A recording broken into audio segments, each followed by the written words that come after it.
Welcome to episode 2 of For the Purpose Of, the podcast about trends, big ideas, and exciting news in the world of EdTech, so you can consider the purpose behind your next EdTech integration. I'm Keith Tramper, and I'm joined by my colleagues Ron Heltman and Sarah Wood.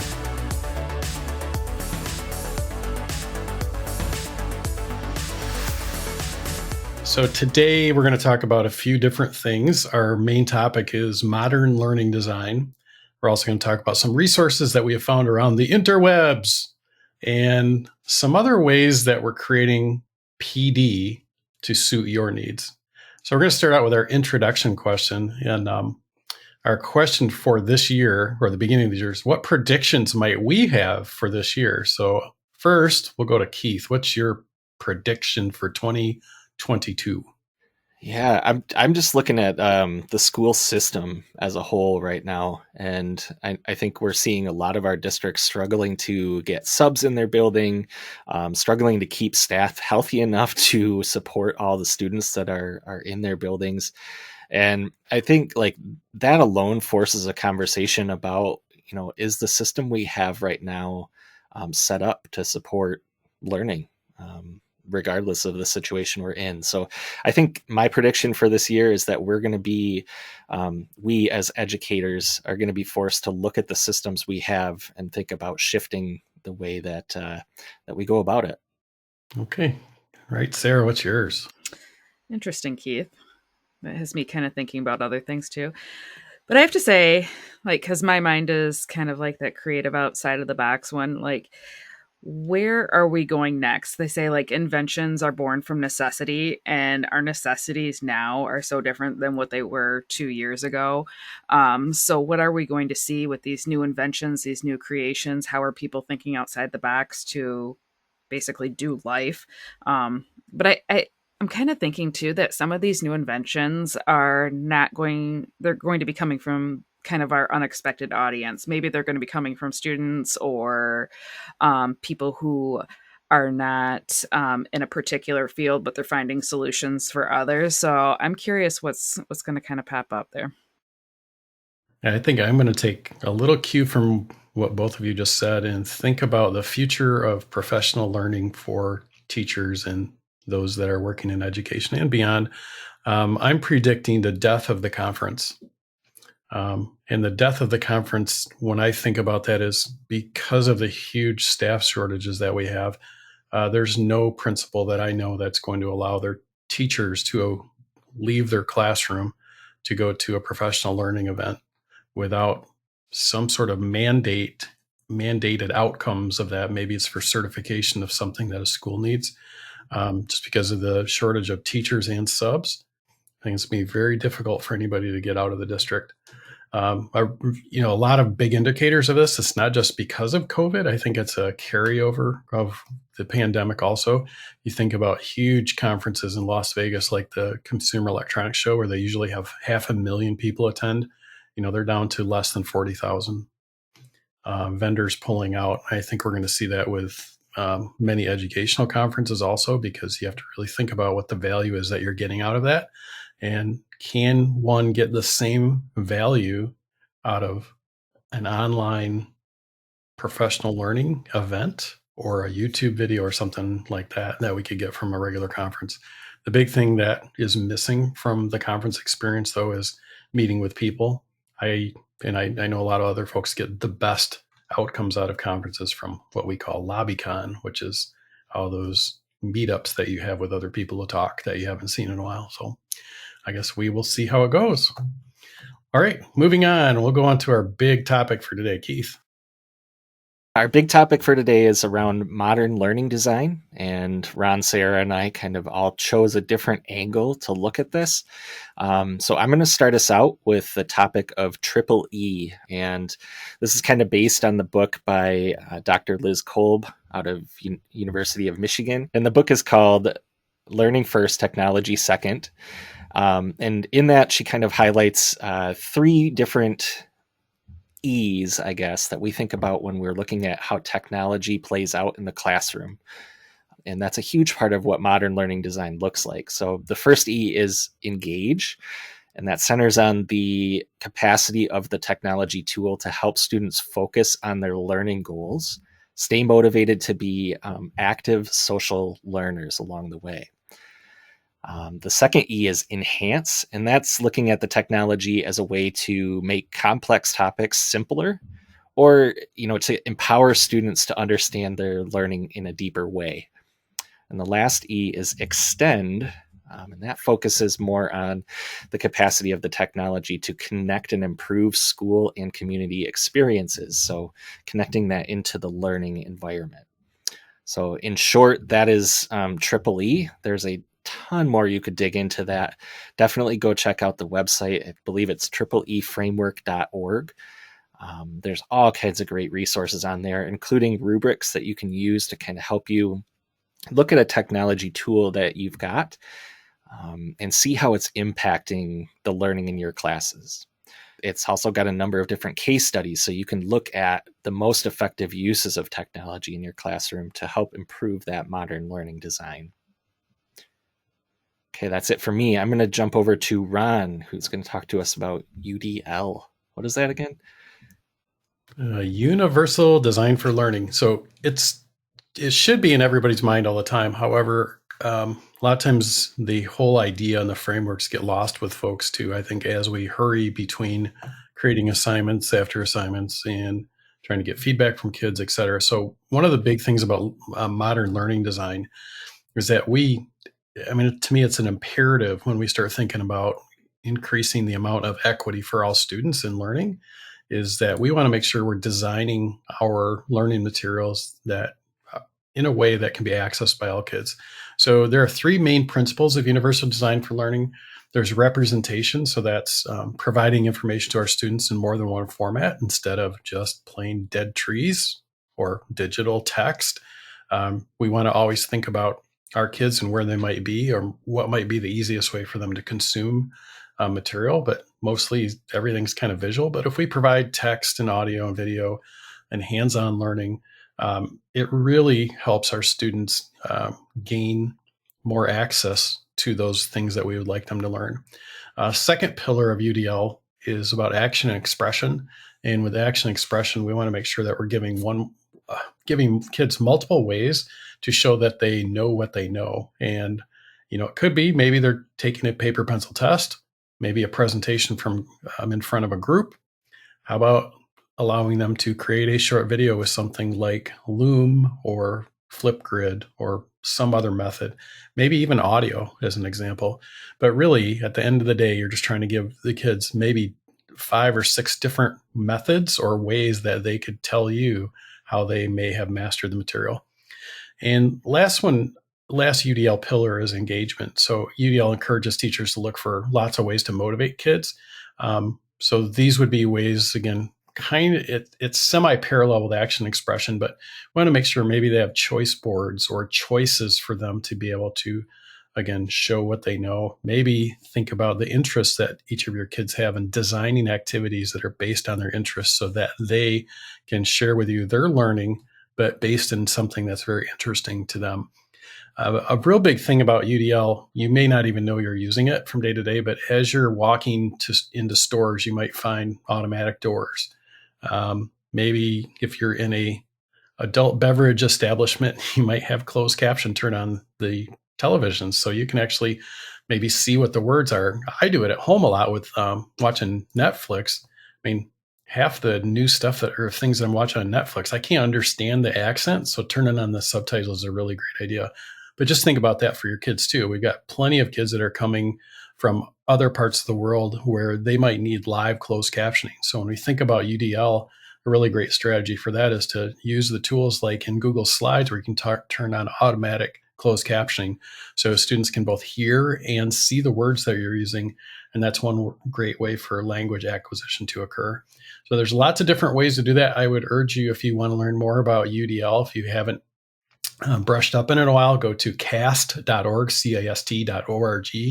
There's a huge amount of material there for you to kind of dive into about UDL with lots and lots of strategies and things like I didn't really know about that. I haven't thought about that in a while. So next is Sarah.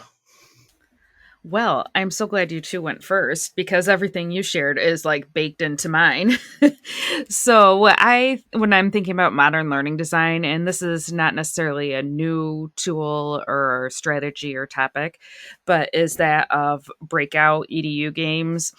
I've used them with teachers, I've used them with students, and it is so amazing to see what comes out of those experiences. And if you haven't done one before, basically it is an escape room for the classroom, but you're not locking yourself or students in a room. That's frowned upon. So instead, you are using a box that has a hasp block, which allows you to put up to 6 locks on it that need to codes or clues need to be solved in order to remove those locks to then open the final box. So there's a lot of problem solving, critical thinking, and students must work together in order to do these. That's the great thing about them, is that you can't do a breakout game on your own. I mean, you could. Would it be fun? Meh. I mean, you could get through it. Would it be that memorable experience that you're talking about afterwards, after you've walked out the door and you're having dinner at night? Most likely not. Because so much of that comes from learning to work with others, disagreeing, coming to a common solution. And the big part of it, too, is how do you work through failure? How do you use that as a learning experience to move forward and say, you know what, instead of failing, that we found one way that it didn't work. So let's try again and do something different. And I have to say, from the creation end of this, and maybe I'm just speaking from the fact that I was creating a breakout game this morning, it is the most mentally exhausting task that an educator can do, because of exactly what, like Ron shared with the UDL, is that you are looking to work in that representation, big on the engagement as well as that action and expression. But essentially, that there is not one way to solve every clue, that students can approach it from multiple angles. And so you kind of need to prepare yourself for all the different angles they might come up with, and prep yourself for how would you coach someone through if they are completely hitting a wall and don't know where else to direct their thinking or their conversations as a group.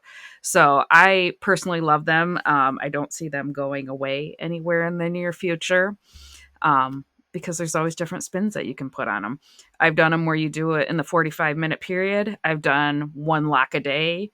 I've done them completely digital. I've done them completely analog. So there's many spins you can put on that. This is the EdTech Curmudgeon portion where I'm just going to talk really briefly about a couple things that we found. I don't know if you guys remember this. Years and years ago, there was a time when smart boards were just starting to come out, and they're really expensive. Somebody came up with the idea of using a Nintendo Wii remote control that you would use some software that you'd find on the internet, download it, and then hook the Wii remote up to your laptop using Bluetooth. And most of our laptops didn't have Bluetooth yet, so you had to buy an adapter for that. Pair the two together, and then you'd point this Wii remote at the screen so you could have a very poor person's interactive board. And what did it let you do exactly? Well, after fiddling around with it for 20 minutes to try to get it calibrated, and you have to do that almost every time you use it, you have to recalibrate it. Teachers climbing on chairs to turn on the remote, and, lots of workman comp claims and things like that. What would it allow you to do? Do you guys remember what it would allow you to do? It would allow you to drag a mouse around a screen from the front of the room. Yeah, you could point at stuff. You could tap through your PowerPoints. Right. What else allows you to tap through your PowerPoints or touch stuff? A mouse? That's something new. Yeah. So the reason I bring this up is one of the things that we really want to do when we're thinking about integrating technology is, again, going back to the not using technology for technology's sake, or because it's really cool and novel. There always has to be a purpose behind this. So with the Wiimotes, as we call them, or smart boards or iPads, you need to always have a purpose in mind of why am I doing this? And one of my things I tell folks all the time when we're doing consulting is, if this new thing that somebody found at a conference and brought back to you is making you spend twice, 3, or 5 times as much time to do the exact same activity with no significant difference in your outcomes, you shouldn't be doing it just because it's cool. It's the same thing. I know this might make people angry, but it's kind of like the same thing of like creating memes and pasting them all over the walls in your classroom. They're cute for a little while, but the kids go, that's lame. So I want you to think about that is when you're doing stuff, what's the purpose behind that? Is it, because it was cool and fun and shiny, but you're causing yourself 10 times the work? You always want to think about what your outcome is. So if your outcome is improved teaching and learning practices, better absorption of the content that you have, better student outcomes, there's really great ways of doing that. But if those great ways of doing that are 10 times as more cumbersome, it's probably not a great idea. So we want to always focus on effective versus shiny and cool. Aren't memes just a form of UDL representation, though? Oh, it can be. It reminds. I can't remember what's the guy. It's like, "Hello, fellow kids." I can't remember the meme for that one, but it was Steve Buscemi from 30 Rock. Yeah, that. "Hello, fellow kids." And he's wearing like Rock Band T-shirt, right? Carrying a skateboard around. It's like, yeah, kids. I always just think about authenticity more than anything else. As a teacher, I want to make sure my kids see me for that role model that I have instead of trying to be too cool. I think the word they use for that now, like when people act that way, is I think it's bougie. Is that right? Oh, yeah. Yeah, that. So don't do that. I'm just impressed you used the word bougie. Yeah. The kids teach me that. I'm going to have to add that to my podcast bingo card. Bougie? Check bougie off your board right now. Right. Okay, so next we're going to just talk about some around the interweb. So these are resources, thingies that we've kind of found useful lately or kind of cool, but they're actually effective. Remember that. You always want to be effective. So the next time you're trying to direct your kiddos to a specific part of text that you found on the internet someplace, and you're using Google Chrome, you're going to notice a right-click shortcut that most folks don't know is there. So it's called Copy Link to Highlight.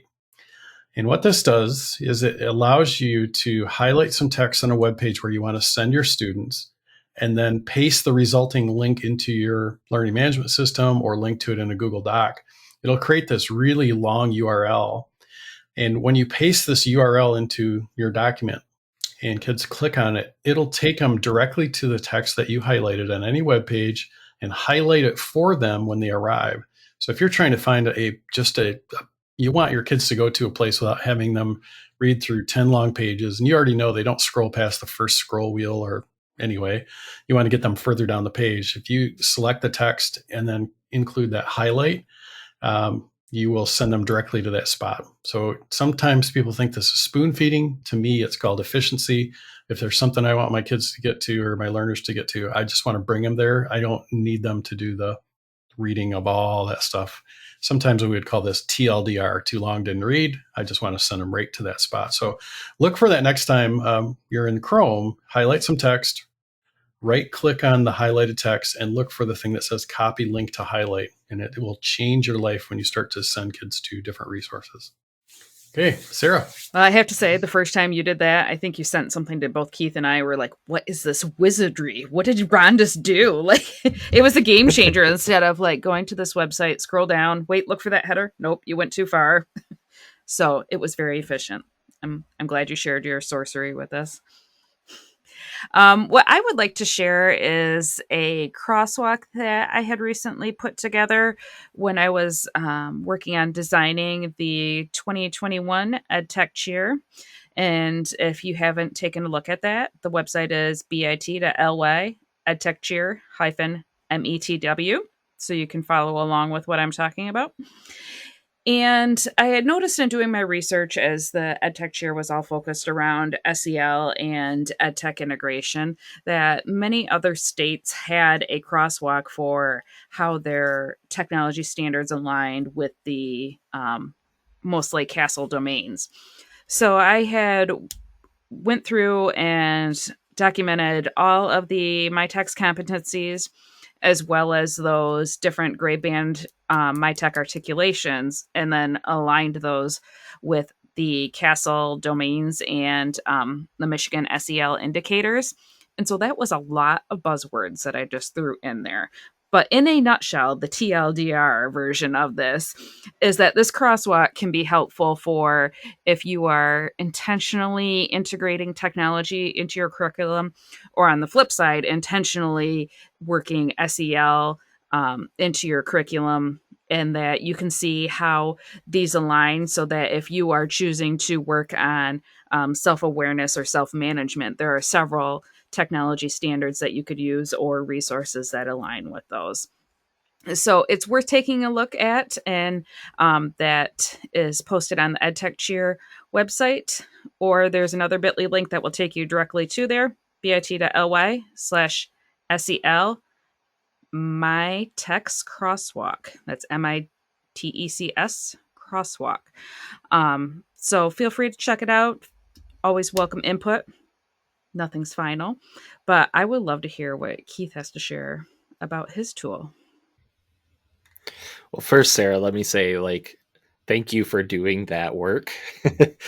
Because I think, we've known through this whole pandemic, and it's become even more obvious and apparent that mental health is so important, and that we, as education systems, need to be prepared to be able to support students in that. And I think SEL is one of those first steps into that. And a lot of our districts are starting to kind of try it out and see how they can support. And I think that this kind of resource really helps even the playing field and make it easy for teachers to digest, especially those that have some sort of tech sense, to see how they all fit together. So thank you for making that. All right, the tech tool that I wanted to show off was Trysider. And this is an oldie but a goodie. It's been around for quite a while. It can be used in a lot of different ways, but you can just go to trysider.com, and right on the main page there, it's going to say, what question do you want to ask? And it's essentially, you can ask it anything you want, and it will essentially create a board for you that allows your learners to go in and suggest ideas or answers to your question. So it's generally meant for open-ended questions. It's great for brainstorming.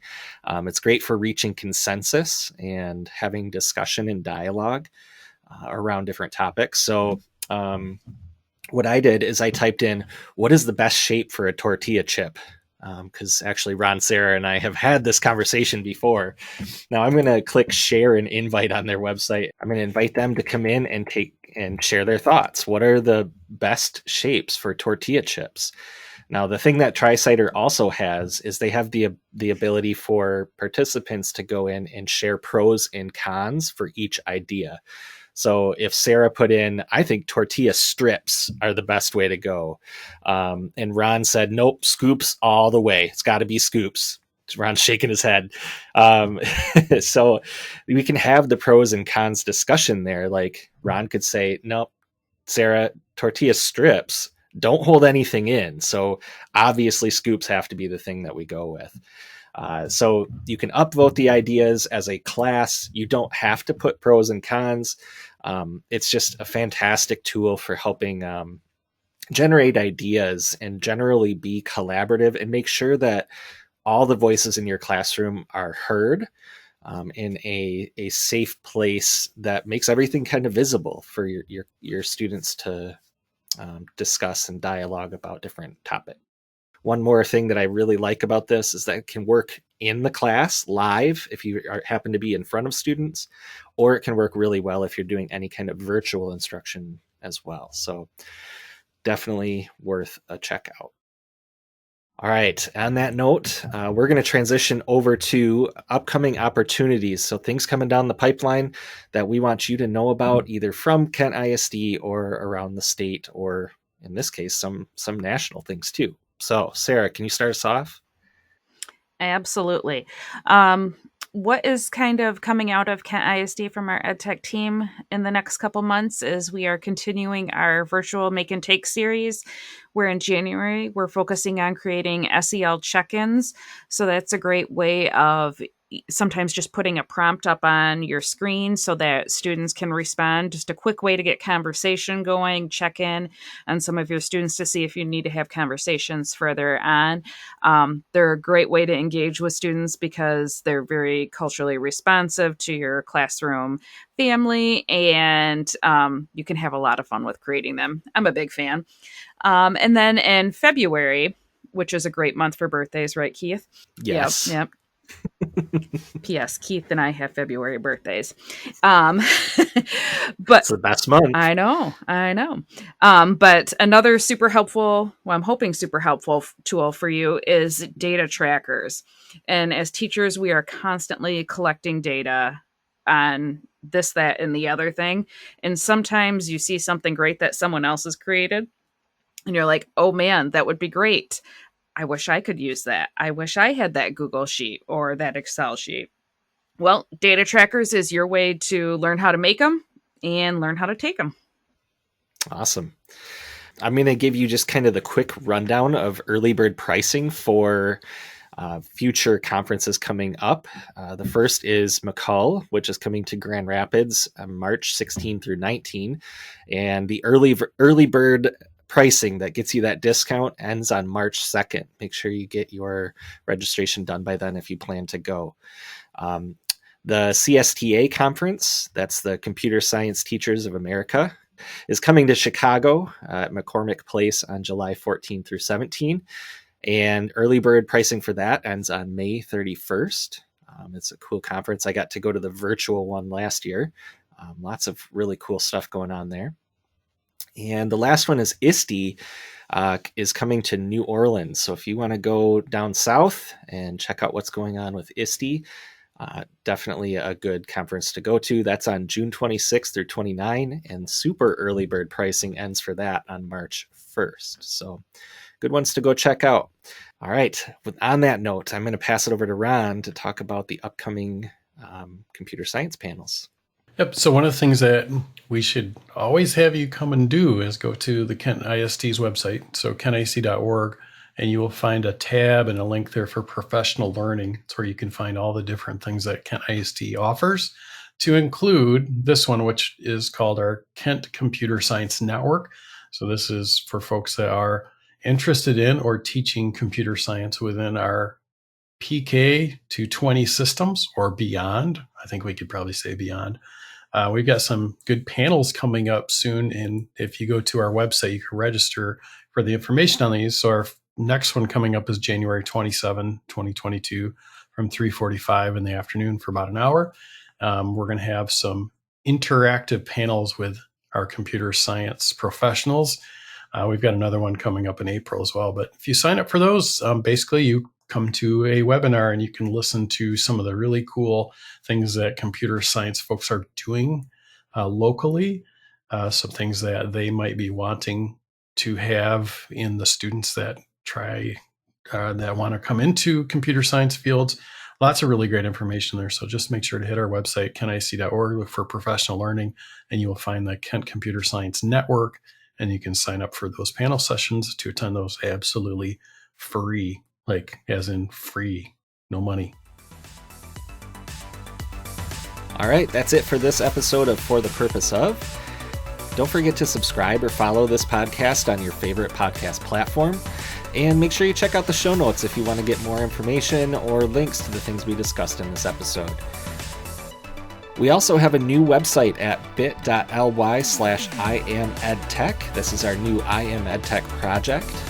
You can go there to check out our events and networks, sign up for the EdTech Connect newsletter, reach out to us with your needs, and share your voice. EdTech is more than just us. It's a community, and you belong here. Thanks for listening. We hope you enjoyed it, and we'll catch you next time on For the Purpose Of. This podcast is a service of Kent ISD. It is produced by Ron Hauptman, Sarah Wood, and me, Keith Tramper. Our theme music is Neon Nights by Scott Holmes Music, courtesy of freemusicarchive.org.